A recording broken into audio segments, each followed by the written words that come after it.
വയനാട്ടിലെ വിവരങ്ങൾ പങ്കുവെക്കാൻ. അനുമോദ്, നമ്മൾ പറഞ്ഞുകൊണ്ടിരുന്നത് ഈ വയനാട്ടിൽ പ്രിയങ്കയ്ക്ക് ഭൂരിപക്ഷം 5 ലക്ഷത്തിലേറെ നൽകുമെന്നുള്ള പ്രഖ്യാപനമായിരുന്നു UDF-ന്റേത്. പക്ഷേ അത് സാധ്യമാകുമോ എന്നുള്ളതാണ്.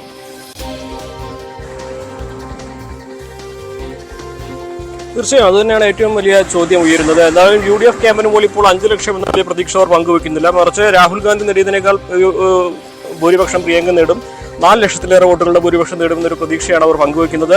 പക്ഷേ ഇതിലേക്കൊക്കെ എത്തുവാൻ 10 ലക്ഷത്തിൽ താഴെ 9,50,000 മുകളിൽ മാത്രമാണ് പോളിംഗ് നടന്നിട്ടുള്ളത്.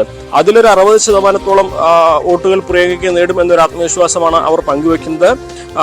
മറുവശത്ത് LDF-ഉം NDA-യും ആ പോളിംഗിലെ ശതമാനത്തിലെ കുറവ് UDF-നുണ്ടായ തിരിച്ചടിയാണ് എന്ന അവകാശവാദമാണ് ഉന്നയിക്കുന്നത്.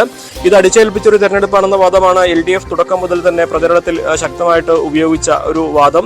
അത് അംഗീകരിച്ചുകൊണ്ട് ജനങ്ങൾ ഈ വോട്ട് ചെയ്യുന്നതിൽ നിന്ന് വിമുഖത കാണിച്ചു എന്നൊരു കാര്യമാണ് LDF പങ്കുവെക്കുന്നത്. NDA ആകട്ടെ വഖഫ് വിഷയങ്ങളടക്കം വയനാട് പ്രതിഫലിക്കും. അതുകൊണ്ടാണ് ന്യൂനപക്ഷ പ്രത്യേകിച്ച് ക്രിസ്തീയ വോട്ടുകൾ പണ്ടത്തെ അത്ര UDF-ന് അനുകൂലമായിട്ട് മാറിയിട്ടില്ല. അതാണ് ഈ പോളിംഗിലെ കുറവിന് കാരണമെന്ന് NDA അവകാശവാദം ഉന്നയിക്കുന്നത്.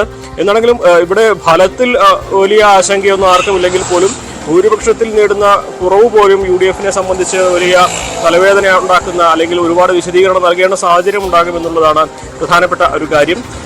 അതുകൊണ്ട് തന്നെ ഓരോ മേഖലയിലും ലഭിക്കുന്ന വോട്ടുകൾ ഇപ്പോൾ ഏറ്റവും അധികം പോളിംഗ് ഉണ്ടായത് എറണാകുളം, ഏറ്റവും കുറവ് നിലമ്പൂരിലുമാണുള്ളത്.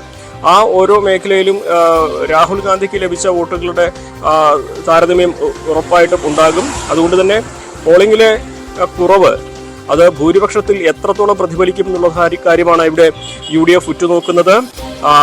കഴിഞ്ഞ തവണത്തേക്കാൾ മികച്ച ഒരു വോട്ടിംഗ് ശരാശരി സ്വന്തമാക്കാൻ കഴിയുമോ എന്ന കണക്കൂട്ടലിലാണ് NDA-യും LDF-ഉം. Eldho right. CV Anumod, G Sreejith, അപ്പം VB അരുണാണ് വിവരങ്ങൾ നൽകിയത്.